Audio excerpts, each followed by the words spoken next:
আচ্ছা, জার্মানিতে রেসিজম বা বর্ণবাদ কতটা শক্তিশালী? জার্মানিতে থাকা বিদেশি হিসেবে এ বিষয়ে আমি প্রায়ই ভাবি।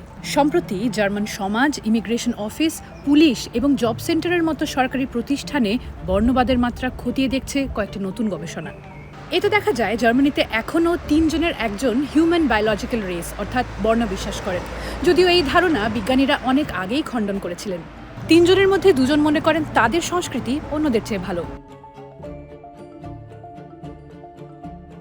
আরেকটি সমীক্ষা বলছে অন্তত ৮০% মুসলমান কর্তৃপক্ষের সাথে কথা বলার সময় বিদ্বেষের কথা জানিয়েছেন।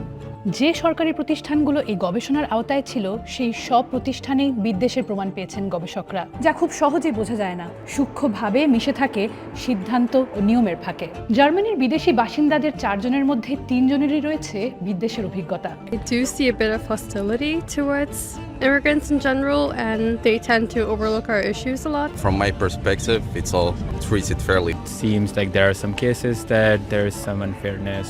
বিদ্বেষের অভিজ্ঞতা যাদের হয় তারা এরপর আর সহজে সিস্টেমকে বিশ্বাস করতে পারেন না, তা সে পুলিশই হোক বা সরকারি কোনো প্রতিষ্ঠান।